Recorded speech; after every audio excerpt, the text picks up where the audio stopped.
Hello, everybody, and welcome to the Hoopers Lab podcast. This is the podcast where we talk all things basketball. I'm your host, Brody, joined here by my co host, Riley. Hello, hello. Hello, how are we doing on this Monday? Mondays are great, aren't they? No, we're doing quite okay because we have player rankings, Nice. award predictions. Good job. Yeah, we have our award predictions. So, did you do clutch player? Because that's Barely. Yes, I did. okay, good, because it's easy to overlook. But yes, we are doing all the awards, clutch player, all the main awards, coach of the year. I'm guessing you have as well. Yeah. Yeah. Okay. So yeah, we're doing our award predictions. So we're gonna have our top three and then a dark horse. So just throwing out a name that you don't think will win, but like in another world it could happen. It'd be cool. Shot in the dark. So let's start. Where do you want to start with this? Let's get the boring old rookie of the year out of the way. This year it's not that boring. There's some. I mean, it's always boring, but like it's close this year. It's not like some previous years. So who do you have winning the rookie of the year? I I have Zach Edey, and I wasn't his biggest fan coming out of the draft, but he's gonna have a ton of opportunity, and I think the fit in Memphis will be super good for him. So I think he's gonna have all the opportunity to just play the Steven Adams role, kind of on steroids in terms of offense for the Grizzlies. And then if he can hold it down, even just okay defensively, having Jared on the back line as well, I think that'll be a super good fit for them there. Yeah, for sure. And it also helps with them winning games, and then he's going to get more TV time than some other teams because, the Grizzlies are fun again because John Morant's there. So that will help as well. But yeah, I have a winning. I think he's the odds-on favorite right now. Yeah.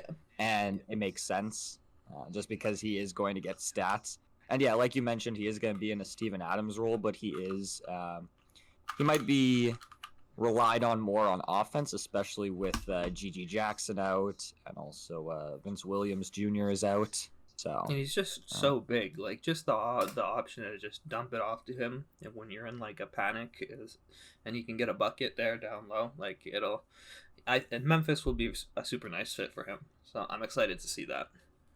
Yeah, and he's older as well, which helps. Like he's 22, and these other guys coming in are like 19, 20. So him being more polished and having that extra time at college will also help as well. And yeah, he's going to be relied on right away. So I have him as my winner as well. Number 2, I have Zachary Risacher. I have Risacher as well. Okay, I really wanted to, kind of give him the one, but I think I think Zach Edey's just going to be able to come in and do things easier, I guess. But yeah. I think Risacher is really going under the radar, which is funny because he's the first overall pick. But just because of how this draft was considered so weak, it's kind of tainted his name as the first overall pick. But I think he's gonna fit really nicely in Atlanta.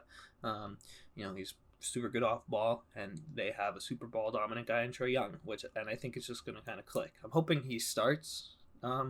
I don't know if that's like what their official lineup's looking like. I don't think he will at the start. Yeah, which is unfortunate because I think he should. He didn't start in preseason at all, but I think he's going to come off the bench. I think that by the end of the season, he will be the starter. Yeah. I think he's too good to keep on the bench. And yeah, like when you're playing with a guy like Trae Young that generates so much offense and looks for you, I think that Risacher will really help from that as well. Yeah. But he was putting the ball on the floor a bit during preseason, showing some things there. But yeah, like he's younger and a bit more raw than Edey, but both those guys are gonna benefit a lot from having playmakers, setting them up at the point guard spots for them. So at number 3, I have Reed Sheppard. So he was the best rookie in Summer League, I think, and also in preseason. He just looks really ready. The thing with him is obviously the Rockets have so much depth, but I think that he is going to earn his way into the rotation. I think he's going to be too good not to play, even though they have so many guys. But I mean, it doesn't help that there's so many players ahead of him right now. But he's really good. Yeah, I am at 3. yeah. I didn't put Reed Shepard solely because of I just don't think there's going to be enough opportunity for him to, at least in the beginning, to really elevate his name. But yeah, I still think he'll play more than people think, because I think his shooting is going to be valuable, and he also does a lot of those little things that you work for. That's I think true. he's going to be too good not to play, but it's still going to be hard to find some minutes for him. Yeah. Yeah. So who do you have at 3 then? Yeah, I have Sarr, and I think it's just kind of, I don't want to say a drop off because he's the second overall pick, but I just think offensively he looks insanely raw so far to the beginning of his career, and I think it'll come around, but I think he'll have enough defensive impact to the point where, you're not gonna. He's not going to be a negative on the court as he starts off his career, and the offense can kind of come along as the season progresses. Yeah, I don't think he'll have a monster season statistically, but he'll be all right. And then it doesn't help as well that the Wizards are going to be ass, but obviously that's and not since his his main fault. thing is defense, and he's going to be on a team that isn't going to win a lot of games, that defense will be shown a lot less. Yeah, because that's kind of the main thing he's coming in to do, and so yeah, it's also like Wemby had obviously the Spurs weren't great defensively last year, but you could see the defensive drop off when he was on the court versus when he was off the court. So hoping it can kind of be a similar case, I suppose. Yeah, that's fair. And then dark horse, I have Dalton Connect. So the thing with him, he had a really crazy game. I think it was against the Suns in the preseason, and he's a guy that I loved coming out of the draft, and I thought that was a steal for the Lakers. And I think that with JJ Redick as well as the coach, he's talked highly of him. I think that he could get some run in the rotation. Like, I just love Dalton Connect's just all-around game. Yeah, like his scoring versatility. He was mocked to top 10 and then fell all the way to the Lakers. So yeah, definitely a steal for them. And I think he'd had him like 7. Picking a dark horse. Yeah, I think he'd be your safest option just because he can come in and provide what the Lakers need. And I see no reason that he shouldn't get a ton of run with them. Is he your dark horse? No, I didn't do it specifically because. Who's it, Bub? No, it's not actually. I do like Bub Carrington a lot, though. I have Jared McCain, and I just like really like the way they were talking him up at in their camp. They were saying he's gonna fit nicely into the rotation, and I kind of took that, and I like Jared McCain as well. I thought he fell a little bit in comparison to where I thought he was gonna go, but I think he can just kind of come in and run your offense for you, but also get some buckets for you. And I think as long as he gets the run for it, he'll have a super good rookie season. Yeah, he's already injured, which sucks. That was the one thing, yeah. Pulmonary contusion, which doesn't sound great. I have no idea what that is, but I don't know. Philly got another one. Like, when they drafted Maxey, I was like, this guy's a steal. I'm thinking the same thing with Jared McCain. Yeah. I really like him. So that's our Rookie of the Year. Let's move on to another boring award. Let's go 6-man. Thank God. Every year when we have to do 6-man, I'm like, I don't know who to pick for this fucking award. I have Miles McBride as my winner. And okay, I don't even have him anywhere. I just think he's gonna have a ton of opportunity off the bench to just, do what he does, and that's score the basketball. I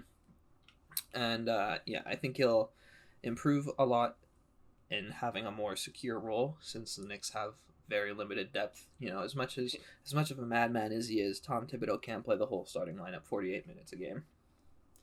Yeah. Yeah, I don't know. I don't have him just because, are you going to see him play next to Brunson a whole lot? Like, it sucks when your star player is a point guard and also your backup is a point guard.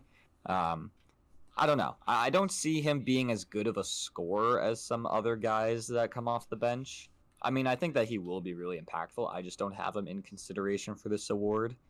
My winner's Alex Caruso, which doesn't go with the typical 6-man winner because it's usually buckets off the bench. But I have Malik Monk at number 2, and the reason I would have him at 1, but I don't have the Kings making the playoffs, which is a big thing for this award. Like, you need to be off the bench, but I think almost every 6-man, or maybe all of them, have been on a team that have been in the playoffs, and since I don't have the Kings in the playoffs, it doesn't really make sense for me to put Monk at 1. Yeah. But I have Caruso at 1. The team's going to be amazing. He's been coming off the bench in preseason for guys like Cason Wallace, and then I think they started Hardenstein when he was healthy. So it looks like they might have Caruso off the bench. Yeah. And it's not typical, like guys like Andre Iguodala, who, earns his money on the defensive end and is extremely impactful. He didn't win it at all when, he probably should have at least 1 year. But I think that Caruso and the Thunder will be so good that they'll kind of try and change the narrative of the award. Yeah. No, that's fair. Yeah, that's my argument. Who do you have at 2? I'm going to get my 2 and 3 out of the way. I have the Timberwolves boys. Okay, yeah. I have Nas Dante and Nas. I think they're both just now that the Timberwolves lose Cat. I think they'll both kind of have slightly bigger roles than last season, and I really like Dante's just all around ability, can kind of defend a little bit, play a bit of year 1, not a whole lot, and shoot the ball. Hopefully, it's looked a little rough in some of their preseason games, but it is just preseason. And then Naz Reid, winner last year, was just he should not have won that award, man. You're just a hater. Well, I mean, the Kings didn't make the playoffs, so I guess I'm going back on myself. But he really started to pull ahead and win that award once he was a starter, which I didn't like. So, but I have Dante at 3. So I have Caruso, Malik Monk, and then DiVincenzo. Kind of the same thing. He's going to go out there, shoot a lot of threes. The Timberwolves have depth, and they're going to use that depth. And I think that he's gonna play with a passion, especially in games against the Knicks, which, I mean, won't happen a whole lot, but, They're 2 games. Yeah, really. And then my dark horse is Jaime Jaquez. So I think he's been coming off the bench in preseason for Jovic. And he's a guy, coming into his second year. I think he will look better and more polished. If Jimmy does miss games, then he can step in and do some stuff there. But he's just an all-around guy, and I have the Heat being a good team, and I have Jaime averaging around 15 points and, getting some all-around stats. So he's a dark horse for me. Yeah, I like that pick. My dark horse, I went with your number 1 guy, Caruso. I just don't think Okay, I kind of did it for the reason that you said that that typical archetype doesn't really typically win the award, but I think he'll finally be in a place where you can see the impact of how good he is defensively, and if his 3-point shot sticks around like it was last year, he'll be super good for them. Yeah, exactly. I don't know. I just didn't like anyone else for this award. Really. I know. If I had the Kings being better, I would have put Monk at 1. But, I can't give a 6-man to a player that's not making the playoffs, that's our 6-man. We got rookie. Let's go. What do you want to go with next? MIP? Sure. This is a hard award, obviously. It's probably the hardest to predict. I've got it right a couple times, not to brag, but I've also gotten it wrong a couple times. Okay, the fact that people say Wemby is going to be most improved, I swear to God, if you have Wemby anywhere on He's here, my I'm going to one. be mad. No, I'm just kidding. It doesn't make any sense. He was the first overall pick, which averaged 21 in his rookie season. Yeah, and was second in DPOY. Runner-up in DPOY. Like, what the hell? Yeah, runner-up in DPOY. And, it's only his second year, and he's a first overall pick. Obviously, he's going to be better. So nope, for this spot... He's going to be the most improved player in the league, obviously. Yeah, no. I have Evan Mobley here. I've talked up Evan Mobley a lot during our Yeah, I've been glazing him a bit. I just think his usage will be higher.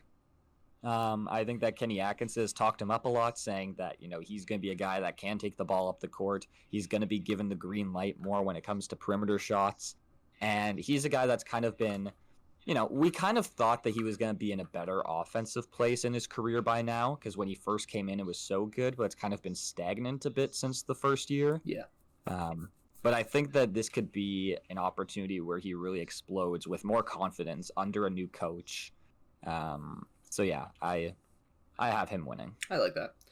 I'm running it back with my boy Jalen Johnson. I have him second. He already took a big leap last year, and I think he can take, now that DeJounte Murray is gone, I think he can take another leap. I just really like his fit next to Trae Young, which is why I'm hoping that they get rid of Clint Capella as a whole. I just don't think they really need what he does when you have Jalen Johnson. But, he places the floor super well, and he rebounds really underrated, I'd say. Even playmaking, I saw him have a couple good games last year. But yeah, I think he's just going to have a super good season for them. I could see him jumping up to around 20 plus. And I think he'd need to do that to, be in the race for the award. And yeah, I just really like Jalen Johnson. Super good size as well for defensive versatility. He gets stats. Yeah. I could see him averaging 21 points. He averaged 16 last year, so a 5-point per game jump. And, DeJounte leaving helps with that. He's the clear second guy now. Yeah. And he's just a really efficient scorer as well. He's just so well-rounded. And I think that I wouldn't be surprised if there's some, obviously there'd have to be lots of injuries, but I think that he could get some all-star buzz as an injury replacement guy if the Hawks are doing well and if he's doing well at that point of the season. But yeah, another thing I forgot to mention, you basically need to make an all-star game. Almost every most improved player since 2016 has made an all-star game in their most improved season, except for Pascal, who his team went to the finals and he was a starter in the all-star game the next year. So most of the time you have to make an all-star game, and I could see the Cavs doing really good, which I have in the standing predictions, and I could see them being okay, we need a second all-star from this team, and Mobley being the clear choice for them. That's fair. Yeah. So who do you have at 2 then? I have the number 1 overall pick from the other draft class you were talking about, Cade Cunningham. Okay. And I talked about that. They were disrespecting Cade on the ESPN rankings, and I think he's just going to come out and have a super good season. I think last year, obviously the Pistons were the worst team ever, but this year they've got a little more floor spacing. I think Cade himself, his jump shot's going to look a bit better because he wasn't the most efficient player in the world. And again, that's not exactly his fault because he was playing with absolutely no spacing and getting double and triple teamed constantly. And I just think there's going to be more opportunity for him to just not exactly isolate because there's not a whole lot of other creators on the Pistons, but he's going to just have more freedom to get to his spots. And I think the jump shot's going to look a lot better, and he's obviously going to fill up the stat sheet with everything. And I think we're just going to see a scoring leap from him, and hopefully the Pistons aren't total dog shit. So yeah, that's fair. My only thing, I don't have Cade anywhere. My thing with Cade is just I don't think he'll have enough of a scoring jump to kind of win this award. I think he could make an all-star game this year, which helps, going from not an all-star to an all-star. But I think for this award, you kind of need a 5-point per game jump. Yeah. And Mobley and Jalen Johnson averaged in the mid-teens last year. I think they could get up to 20 plus. And Cade averaged 23 last year? He averaged 22.7. So yeah. He could get there. I think you need to jump up 5 points per game to win this award. And I don't see Cade averaging 28. He could average 26 and a half. Could be enough. But that's, I don't know. No, that's I don't fair. think that's enough. Yeah. So 3, I have Jonathan Kuminga. He's a guy that is in a contract year. and he's gonna really be fighting to prove his worth. And this is a team with the Warriors where the second guy, like who their second scorer is wide open. Yeah. So they're an interesting team to pick a most improved player from. Like some people have AirPods as well. You're right. Some people do. Some people do have AirPods. So you have the other Warrior here at 3. I have the other Warrior at 3. Okay. My thing with that, though, is just that second-year players don't really win the award, so I stayed away from second-year players. No, that's fair. I'm not totally bought in on Jonathan Kuminga as a player yet. I am, so. I'm just not... I don't know. I'm just not sure if like his floor spacing ability is real, and with Steve Kerr, you never know what that man's rotations are going to look like, but I just don't know. We don't even know if he's starting yet. Exactly. He's not even guaranteed. I just don't know if he's going to have him set up the best to where he can play his best. But yeah, definitely one of the top candidates for this award as well. That is completely fair. One thing I've liked about Kuminga, though, is, he's in a contract year. The Warriors need someone to step up. And also the fact that he's been taking a lot of threes in the preseason, especially like pull-up threes, which is promising.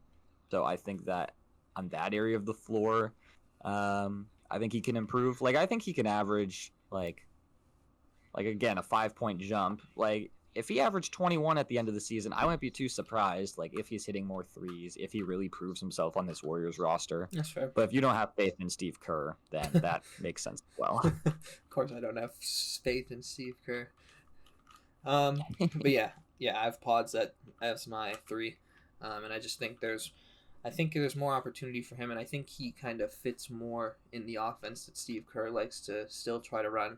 And I think there's just going to be more opportunity for him to, kind of get where he wants and get to his places. And I think, I think the only main thing with him is that he is a second-year player, like you mentioned, and that's rare that they win it. But I still think he could be a candidate in the race.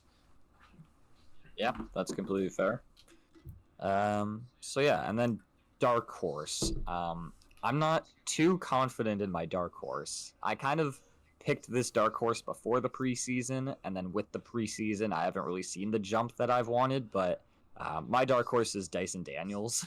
Okay. Just because I think that to win this award most of the time, almost all the time, you need either a new coach or like a new situation, like a player leaving, and then, someone needs to take that spot. And when I was looking at teams that had new coaches and that had, major players leave their team, I kept looking at Dyson Daniels on the Hawks.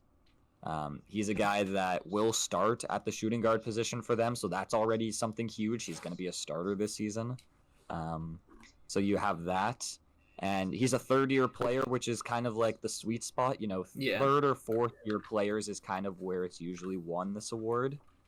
And then, he's a guy that I think could be more of a three-point shooter. Hopefully he's been working on that in the offseason. And just that increased role, I think, is something that I was really looking at. And obviously his defensive impact is nice. Yeah, I mean, on the Hawks, though, I don't know. But. Yeah, I really like Dyson. And I just think statistically he might not have enough of a jump. Like, I think impact-wise I could see it, because at times he's looked like he can be a consistent three-point shooter, but at times he's also looked like he's scared to shoot. So if you can get at least a balance between that, I could see a solid jump from him. But I think it's a bit of a confidence thing, which makes sense in a limited role on the Pelicans. And then as you mentioned, defensively he's a monster. Yeah. So who's your dark horse? I have Jabari Smith Jr. Wemby. No, I have Jabari Smith Jr. And I think he's kind of gone under the radar with that draft class. He was originally looked at as the first overall pick. That switched up on draft night. And he's just kind of been solid with the Rockets. He spaces the floor all right. He rebounds okay. He defends okay, and he can score at an okay rate. But I think if a lot of that kind of comes together, you could actually see a legitimate jump from him, statistically as well as impact wise. And I think he could be a reason the Rockets jump in the standings. I've mocked him a lot in fantasy drafts. I was considering picking him yesterday in our drafts because I do believe in at least a little bit of a jump from him. Because Yeah, I don't yeah. think He wasn't really on my radar. yeah, well, and I just the thing is, I don't think he really had anything crazy in terms of his statistics last year, which is kind of my one of my main reasons for Yeah, having him as my dark horse. yeah, for sure. I really like Jabari.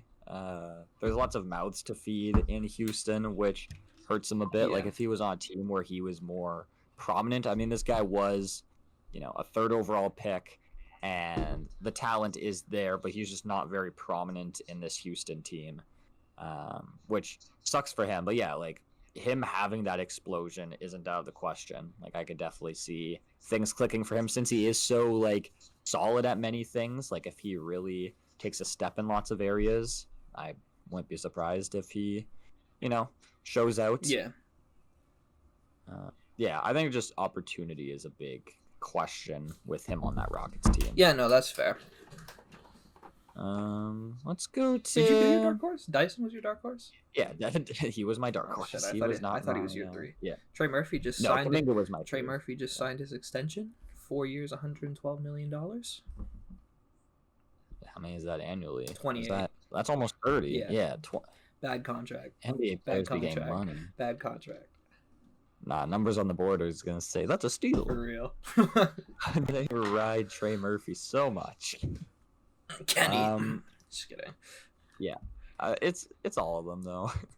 Let's go clutch player of the year. Good, get this shit out of the way. I have Luca. That's my clutch player. Okay. And okay.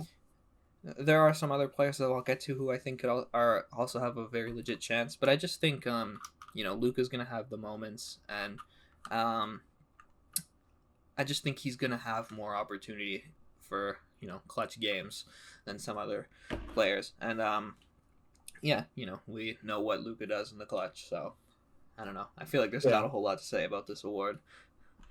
Yeah, fair.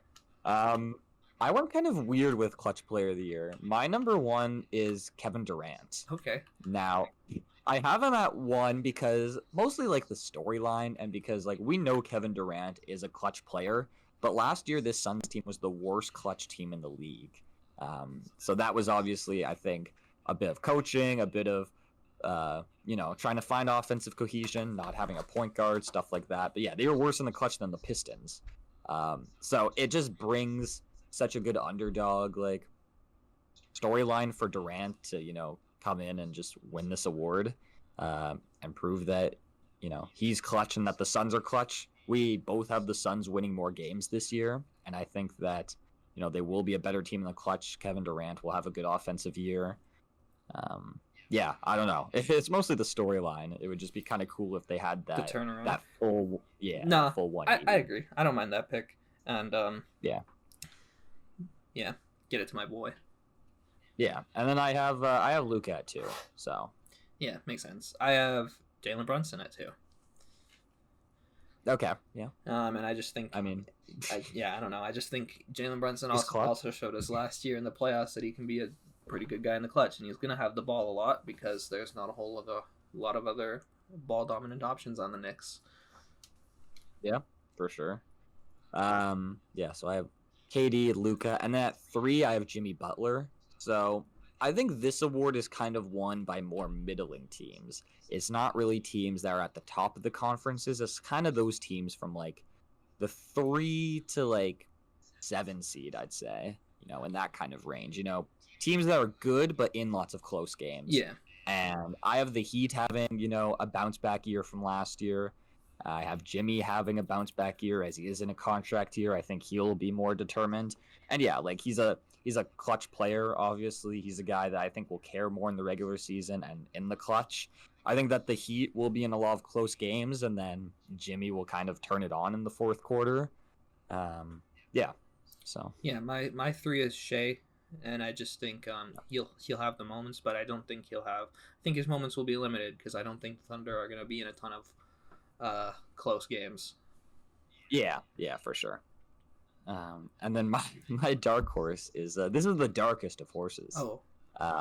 I have Jalen Green as my dark horse. Okay. Now, I don't even think he was closing many games last year. Like there were times where he wasn't closing games, or if he was, like he was not good in the Yeah. clutch.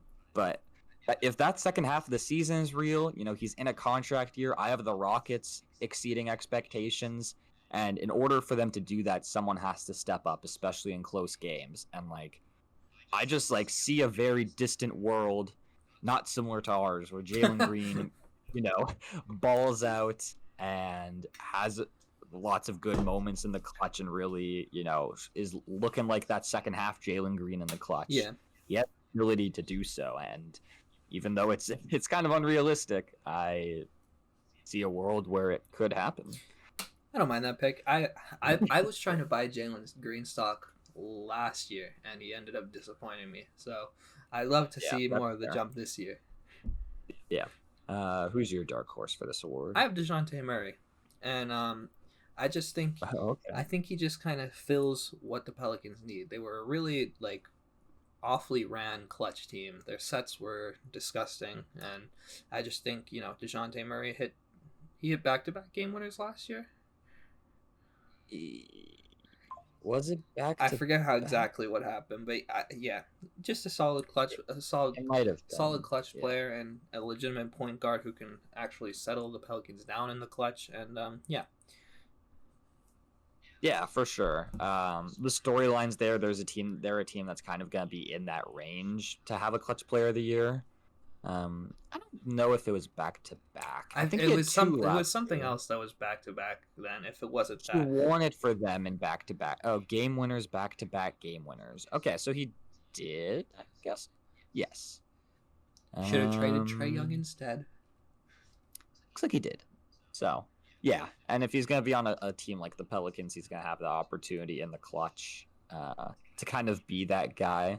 And yeah, that's a good dark horse. I like that. Do you want to go Depoy or Coach of the Year? Oh, I forgot about Coach. We can go Depoy first. Yeah, let's see if we even have time for Coach, because I wouldn't mind not doing Coach. Okay, who do you have winning Defensive Player of the Year? I have Bam Adebayo. I do as well. I was expecting so. Smart individuals. I just think Bam. I don't want to say it's like a pity award, but I think Bam deserves to get a year where he gets Depoy. And, Wemby's obviously going to have the defensive statistics off the chart. So, shocker, Wemby's my 2. Yeah, same. I just think, Bam, obviously we know how impactful he is defensively, even if his stats don't jump off the page in terms of that, which that's not what all of what Depoy is anyways. And, yeah, I think the Heat are going to have at least a little bit of a bounce back here. And, yeah, this can hopefully be the year that Bam finally gets his Depoy. Yeah, he's a guy that he's been top 5 in Depoy for the last 5 years.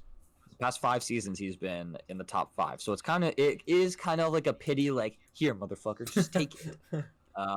But I do think that he's going to be deserving just because he's a guy that, like, the Heat are not an offensive team. They're not a fast-paced team. Yeah. And yet they were a top 5 defense last year. And when you look at who they have, like Duncan Robinson, Tyler Hero, Jimmy Butler missed a lot of games. You're like, where's that defense coming from? It's the culture and coaching, but also a lot of it is Bam. Yeah.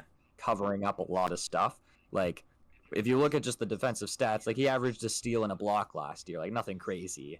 But when you look at the defensive impact, when you look at, I think this team is going to be a top defense in the league. I can see them being top 5 again because they were last year. And with this award, it's kind of like 6-man where we don't see defensive player of the years not making the playoffs. Yeah. And I don't have Wemby's team making the playoffs yet. And I don't project them to have that much of a jump on the defensive end just because they didn't really add any more defensive players. Like the players that they got are kind of helping worse off defensively. Yeah, so yeah, I see them kind of being around the same range, and I think you need to be a top defensive team and, in the playoffs, which I just don't see Wemby doing. Yeah, I agree. I think the Spurs as a whole just won't be good enough as a team and good enough defensively yet for him to make that to win the award, and I think the media is going to be pushing it, and I think the one thing Wemby will have in his favor other than the stats is the on-off numbers are probably going to look insane again with him on the court versus off the court. But again, it's a team award, so I think I don't mind not giving it to him. It's Yeah. gonna like if he wins it in his second year, that's the first one. After you get your first one, I 10p. feel like it's gonna be a lot easier. So like when would it stop? You know, Yeah. I don't mind pumping the brakes on it a bit until he's on a good team, because it's only a matter of time until he's on a good team. Yeah, So give it to a guy like Bam that, you know, has been an amazing defensive player for so long, is one of the most versatile defenders in the NBA. yeah, Like, give him his one because he definitely deserves it.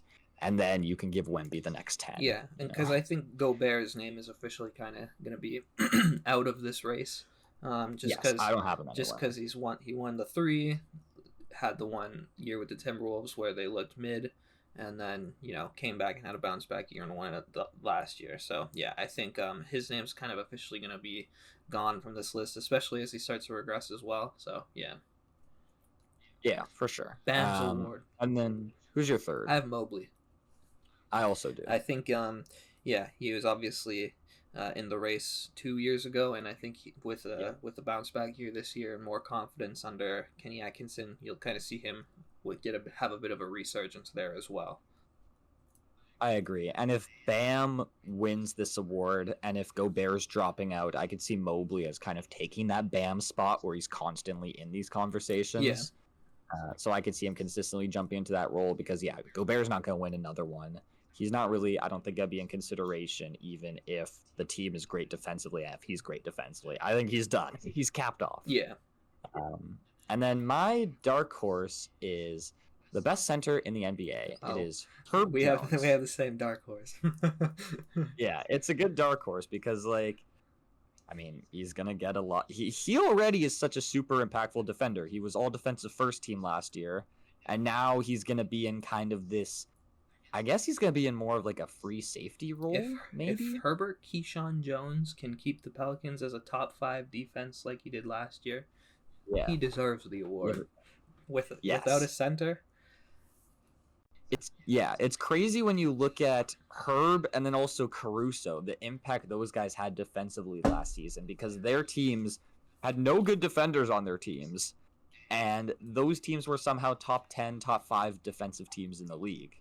So you look at that, and the defense is just super impactful. He'll get more minutes this year just because they're going to play him more at center. So, yeah, he's a really good dark horse pick. As someone who watched the Pels like 90% of their games last year, I genuinely do not know how they were a top 5 defense last year. I swear, they looked so shit. It's all Herb. It's fake. It is fake. Yeah. So let's get to the big kahuna. Let's get to MVP. Who do you have winning this award? I have Shea Gilgeous-Alexander.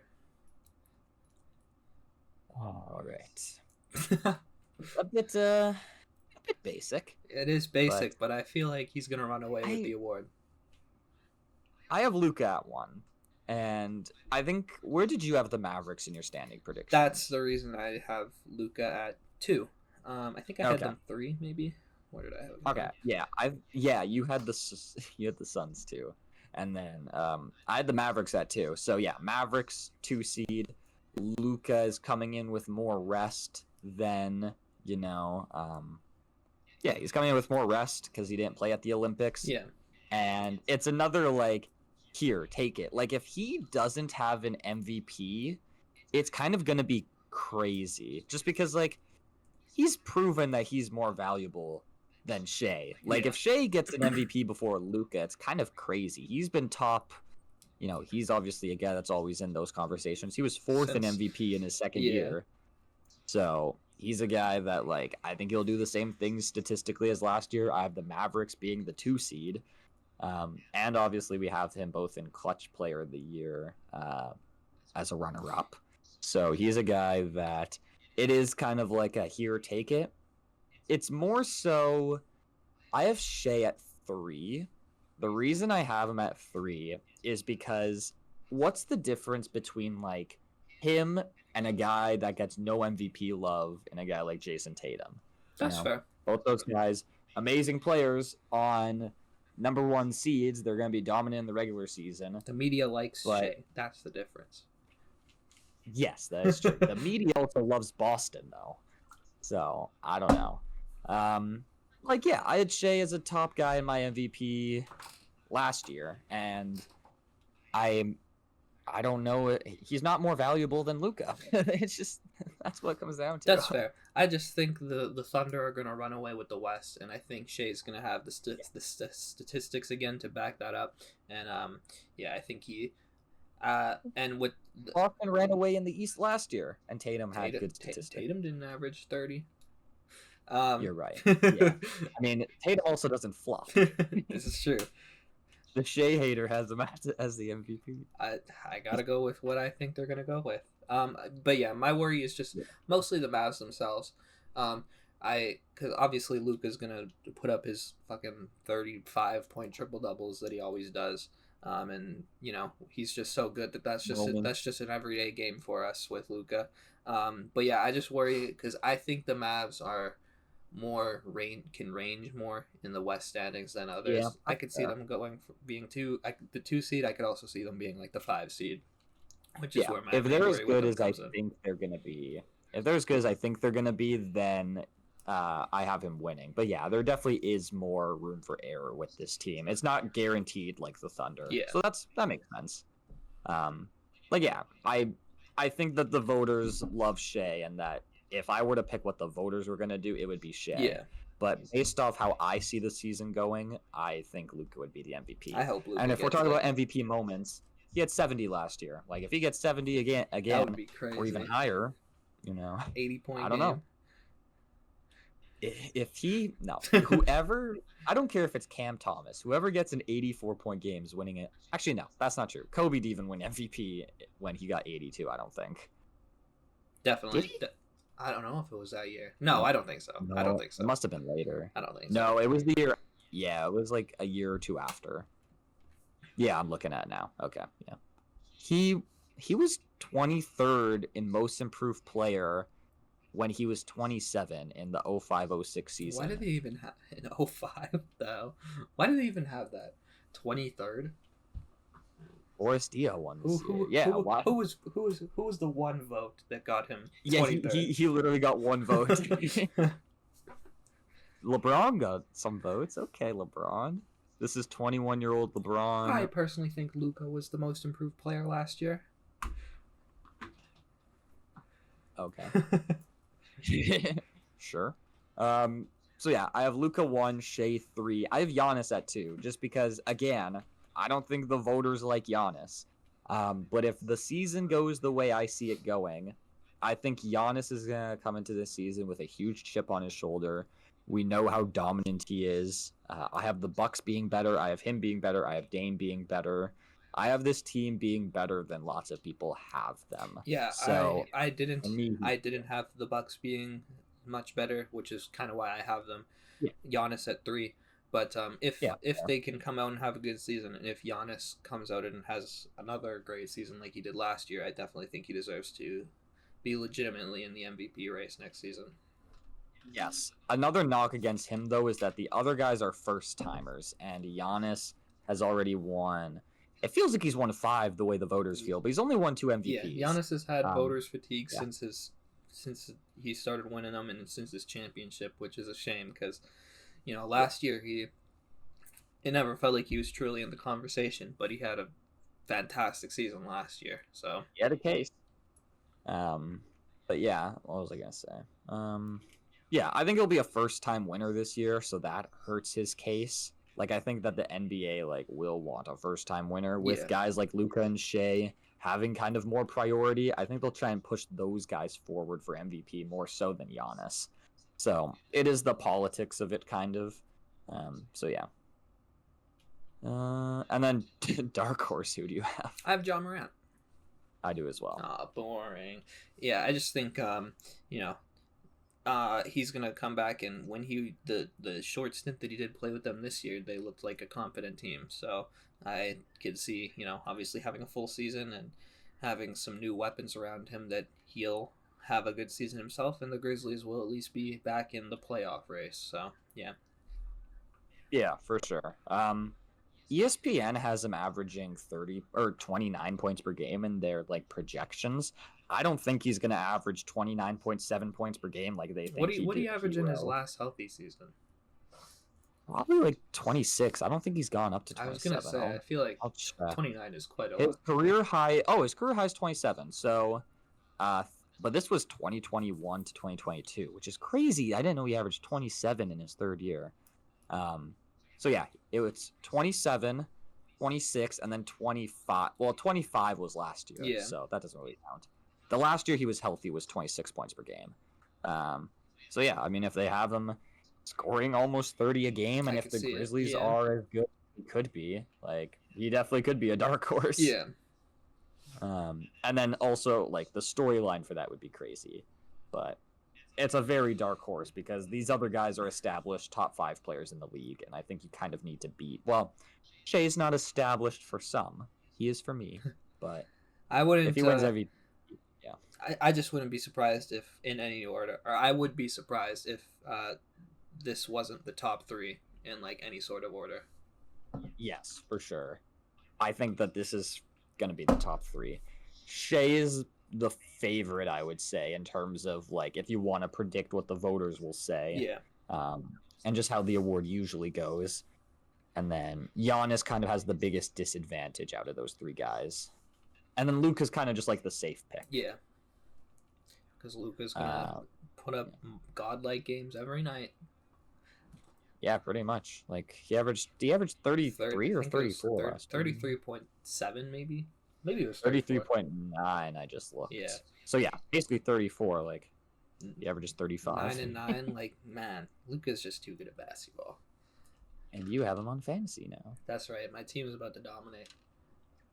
Yeah. I mean, yeah, the first guy took Jokic over him, which I don't know why. I don't think Jokic is a better fantasy player than Luka. I know. Luka gets a high volume of threes. He scores more. Yeah, I was trying to break it. The other numbers are Yeah, I was trying to break it down yesterday, and like the only thing that Jokic will really bring you over Luka is extra rebounding, which like Luka's already averaging basically 10 himself. So yeah, and you can get that later in the draft with guys like Jared Allen, who you picked up, who I was targeting, but you just I saw him like he was like way lower on the board in comparison to like Duran and Claxton. I was like, what the hell?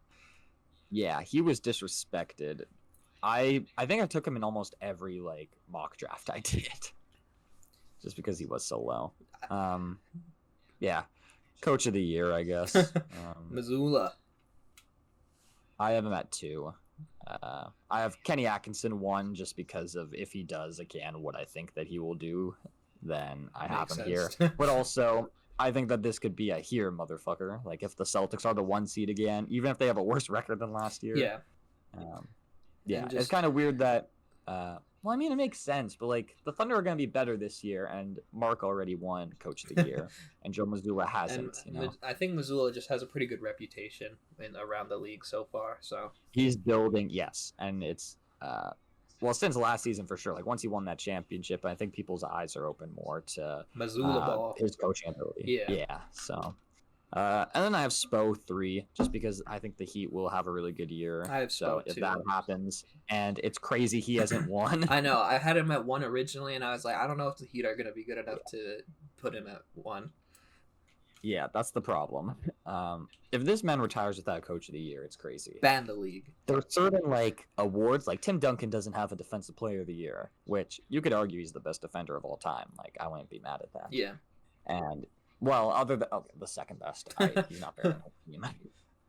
Let me pump, but like, yeah, I don't know. The fact that Marcus Smart has a DPOY and Tim Duncan doesn't is crazy that Marcus work. Smart has a DPOY. Yeah. Number 1 Marcus Smart hater. Facts. He kind of looked good in fantasy as like my last pick, just because since we're not doing 3-point percentage and we're only doing makes. It makes sense to do a chucker like that. Then the field goal is going to go down. Shoot, I forgot about... Yeah, never mind. My 3, I got Bud. Just if you could... Obviously, he's not the greatest coach, but, if you can see the changes that he's going to make with the Suns on paper and, see it in the standings, I think he'll have an argument there. He hopes you win in the regular season for sure. I have him as a dark horse just because the Suns might not make that jump that we are both thinking. Well, Yeah. especially that you're thinking. And he's already won 2 Coach of the Years on 2 different teams. That's what I was so, thinking as well. That would be my main reason against him. Yeah, if he had, there's no way anyone's done that. 3 Coach of the Years on 3 different teams. Definitely not. That has not been done. My dark horse, but it just shows his influence. Yeah, in the regular season. Definitely not in the playoffs. No. My dark horse is Charles Lee. Okay, for the Hornets? Yeah, I just think that I'm on the Hornets bandwagon this year. I think they'll at least have a bit of a jump as long as LaMelo stays healthy. And, I think he's going to build a culture with them in Charlotte. So, yeah, I think that's a really good pick. I think he's going to make a really immediate impact on this team and helping build a culture and an identity that has not been there because the Hornets have been in shambles for a long time. So, yeah. All right. Well, that is our awards. Let's just recap just our number ones. So I'll go first. My MVP is Luka. My Rookie of the Year is Zach Edey. My sixth man is Alex Caruso. My Defensive Player of the Year is Bam. My Most Improved is Evan Mobley. My Clutch Player of the Year is Kevin Durant, and I have Kenny Atkinson winning Coach of the Year. We had everything in order, like in how we wrote it down, except for Coach of the Year and Clutch Player. I have them switched up. Okay. MVP Shea, Rookie of the Year Zach Edey, Sixth Man of the Year Miles McBride, Defensive Player of the Year Bam, Most Improved Player Jalen Johnson, Clutch Player of the Year Luka Doncic, and Coach of the Year Joe Mazzulla. Yeah, so the only things we have the same is we think Bam will be the Defensive Player of the Year just because of the team stuff and the intangibles for Wemby, basically. And then rookie we have being Zach Edey. So, but other than that, everything's different. We'll see who's more right when the season is done. Me. The season starts tomorrow. Very excited for some basketball. I know they do it so that you can like get the two live or the 2 TV games, but I hate that there's only like 2 games to start the season. And then tomorrow's gonna be like 50 bajillion games. Yeah, that's how they do it, just because they want you to really focus on those first games. But next time we are back, you'll be talking about the regular season, the start of it, probably overreacting to some crazy stuff for the first week. So yeah, this is our last episode before the start of the season and our last part of the prediction series, because we did standings, we did awards now. I was gonna say, I think we just did standings. We just did standings. And then before that was the ranking players. Yeah. So we are ramping up for the start of the season. Should be fun. So if you liked this episode and you're on YouTube, then subscribe, like the video, comment down below your predictions, what predictions you disagree with, what predictions you agree with that we had. And then if you're on Spotify or wherever you get your podcasts, then follow if that's an option, like if that's an option, comment if that's an option. Do whatever you can. Do whatever you can to support. But yeah, that's all for us now. We'll see you in the next one. Take care and goodbye. Adios.